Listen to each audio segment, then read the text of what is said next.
नमस्कार दोस्तों, स्वागत है आप सभी का आज के पोस्ट मार्केट एनालिसिस वीडियो में।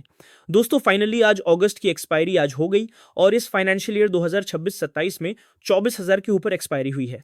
अगस्त में ट्रेडर्स को पैसा बनाने का मौका तो नहीं मिला, वो चाहे इंडिया का रीजन कह लो या चाहे कुछ भी कह लो। आज के मार्केट अगर बात करूं तो एंड टाइम पर आपको मालूम है कैश का कमाल भी देखने को मिल ही गया है। और कैश का कमाल क्या था तो आपको पता है, रिलायंस इंडस्ट्रीज, आईसीआईसीआई बैंक, भारतीय एयरटेल जैसे बड़े स्टॉक्स का था, जिसके चलते आज निफ्टी 24,300 के भी ऊपर अराउंड 24,334 के आसपास क्लोजिंग देता हुआ दिखाई दिया है। ओपनिंग की बात करूं तो फ्लैट या फिर गैप डाउन भी बोल सकते हैं, या आप देख सकते हो हमने बात की थी कि अगर 24,190 के नीचे मार्केट सस्टेन करेगा तो हम डाउन साइड में प्लान करेंगे। लेकिन मार्केट 24,190 के नीचे ही ओपन हुआ, 24,190 के ऊपर गए लेकिन वहां सस्टेन नहीं कर पाया और वहीं से नीचे आया तो 24,150 का लेवल्स आया, जो कि मंडे का लो था। वहां तक गए, टेस्ट हुआ, वहां पर एक बार को लगा कि सपोर्ट ले लेगा, लेकिन फिर भी वहां से भी हम नीचे की तरफ जाते रहे और 24,100 का लो लगा। 24,100 वाले पुट राइटर ने सपोर्ट दे दिया और वहीं से वापस मार्केट ऊपर आता है। तो देखो पिछले दिन के लो के ऊपर जाएंगे तो वहां 24,190 क्या बन गया, रेसिस्टेंस बन गया। फिर से मैं डाउन साइड में मूव आया, लेकिन जब मार्केट ने मूव किया तब 2 बजे के बाद क्या हुआ, सडनली 150 पर अपसाइड का एक अच्छा खासा एक ही कैंडल ने मूव दिया। उसके बाद थोड़ा कंसोलिडेट किया, लेकिन जब ये आपको मालूम चल गया कि 24,150 के ऊपर है और आपको मालूम है कि 2 भी बच चुके हैं, तो आपको ये समझ जाना चाहिए था कि यहां से एक अपसाइड का मूव अच्छा खासा आ सकता है। और वहां से एक शॉर्ट कवरिंग मूव आया जो कि 24,190 ही नहीं, 24,250 के लेवल्स को भी क्रॉस करके 24,260 के आसपास क्लोजिंग करता हुआ 3:15 पर दिखाई दे रहा था। लेकिन कैश का कमाल तो देखो, डायरेक्ट क्लोजिंग 24,334 पर हुई। और दोस्तों आईसीआईसीआई बैंक, इन्फोसिस, रिलायंस, भारतीय Airtel, state bank of India सब ग्रीन में दिख रहे हैं भाई। आज 34 स्टॉक्स एडवांसेस में और सिर्फ 16 स्टॉक्स डिक्लाइंस में थे। हाउएवर एचडीएफसी बैंक जैसा बड़ा स्टॉक नीचे की तरफ लेकर जा रहा था। भाई लोग अब निफ्टी के लिए कल का प्लान देख लेते हैं। आज निफ्टी की क्लोजिंग 24,334 पर हुई है।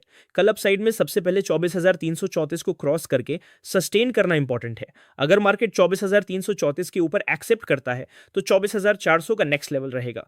24,400 क्रॉस हुआ तो 24,450, उसके बाद 24,500, और अगर 24,500 के ऊपर भी प्रॉपर सस्टेन मिल गया तो 24,550 तक के लेवल्स देखने को मिल सकते हैं। यहां भी एक चीज क्लियर है, 24,334 के ऊपर सिर्फ स्पाइक आना इनफ नहीं है, सस्टेनिंग और एक्सेप्टेंस चाहिए, तभी नेक्स्ट अपसाइड लेवल्स को टारगेट करना है। अगर 24,334 के ऊपर सस्टेन नहीं मिलता और मार्केट वापस नीचे आता है तो डाउन साइड में 24,280 पहला इंपॉर्टेंट लेवल रहेगा। 24,280 ब्रेक हुआ तो 24,250, 24,250 के नीचे आते ही 24,150 इंपॉर्टेंट सपोर्ट बनेगा। 24,150 भी ब्रेक हुआ तो 24,100 का लेवल टेस्ट हो सकता है और 24,100 के नीचे वीकनेस और इंक्रीज हो सकती है और 24,050 जोन दोबारा टेस्ट हो सकता है।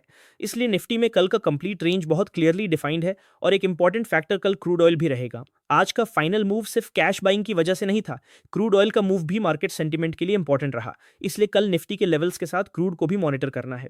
भाई लोग अब बात करते हैं बैंक निफ्टी की। मैंने 57,600 को इंपॉर्टेंट रेजिस्टेंस रखा था।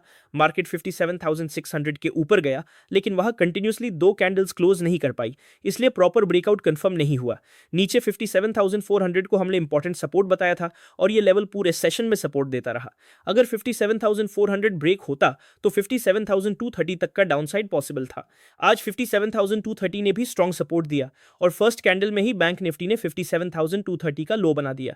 पिछले दिन का लो भी यहां सपोर्ट प्रोवाइड करता हुआ दिखा। फाइनली बैंक निफ्टी की क्लोजिंग 57,514 पर हुई है, इसलिए आज का डाइवर्जेंस भी इंपॉर्टेंट है। निफ्टी पॉजिटिव क्लोज हुआ जबकि बैंक निफ्टी नेगेटिव क्लोज हुआ। भाई लोग अब बैंक निफ्टी का कल के लिए प्लान देख लेते हैं। आज का हाई 57,653 रहा है, इसलिए 57,653 कल का इमीडिएट रेसिस्टेंस और अपसाइड ट्रिगर रहेगा। अगर मार्केट 57,653 के ऊपर जाता है, सस्टेन करता है और ब्रेकआउट होल्ड करता है तो नेक्स्ट लेवल 57,780 रहेगा। 57,780 क्रॉस हुआ तो 57,900, और अगर 57,900 भी क्रॉस हो गया तो 58,000 तक के लेवल्स पॉसिबल है। लेकिन यहां भी ब्रेकआउट को तभी वैलिड मानना है जब प्राइस लेवल के ऊपर सस्टेन करें। अगर 57,650 के नीचे रिजेक्शन मिलता है तो अपसाइड चेज नहीं करनी है। डाउन साइड में 57,400 अभी भी सबसे इंपॉर्टेंट सपोर्ट है, इस लेवल में कोई मेजर चेंज नहीं है। 57,400 ब्रेक होता है तो आज का लो 57,230 टेस्ट हो सकता है।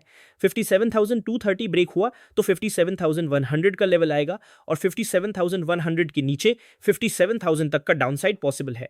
बैंक निफ्टी में 57,400 के नीचे वीकनेस और 57,653 के ऊपर स्ट्रेंथ।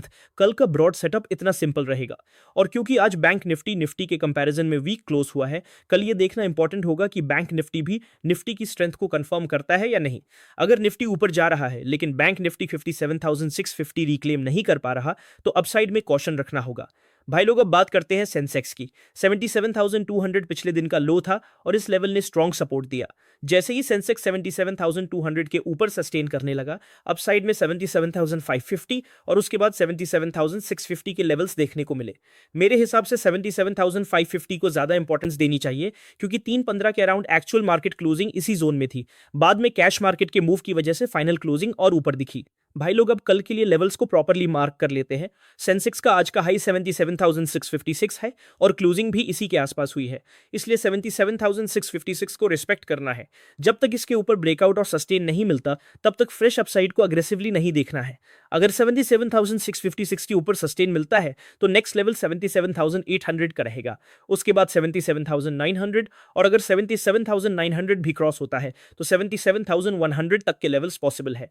डाउन साइड में 77,480 इंपॉर्टेंट रहेगा। अगर 77,480 के नीचे मार्केट सस्टेन करना स्टार्ट करता है तो वीकनेस वापस आ सकती है और नेक्स्ट लेवल 77,350 रहेगा। 77,350 ब्रेक हुआ तो 77,250, उसके नीचे 77,100, और अगर 77,100 भी ब्रेक हो गया तो सेंसेक्स दोबारा 77,000 को टेस्ट कर सकता है। और दोस्तों, अगर आपको लाइव मार्केट में मेरे ट्रेड्स चाहिए तो मेरा वीआईपी ग्रुप ज्वाइन कर सकते हो। वीआईपी ग्रुप ज्वाइन करने के लिए डिस्क्रिप्शन में दिए गए लेमन के लिंक पर क्लिक करके अपना अकाउंट ओपन करो और एक F&O ट्रेड ले लो। ट्रेड कंप्लीट होने के बाद मुझे उसका स्क्रीनशॉट शेयर कर देना, उसके बाद मैं आप सभी को अपने वीआईपी ग्रुप में ऐड कर दूंगा। अगर आप लाइव मार्केट में मेरे ट्रेड्स और रियल टाइम अपडेट्स के साथ ट्रेड करना चाहते हो तो डिस्क्रिप्शन में दिए गए लेमन लिंक से अकाउंट ओपन करके वीआईपी ग्रुप का पार्ट बन सकते हो। तो जल्दी से अकाउंट ओपन कर लो, लिमिटेड टाइम के लिए है ये ऑफर। भाई लोग, आज का पोस्ट मार्केट एनालिसिस यही तक। अगर आपको वीडियो पसंद आया हो तो वीडियो को लाइक करना, कमेंट में बताना आपको वीडियो कैसा लगा और चैनल को सब्सक्राइब कर लेना। मैं मिलता हूं आप सभी से कल प्री मार्केट रिपोर्ट में। तब तक के लिए जय हिंद, जय भारत।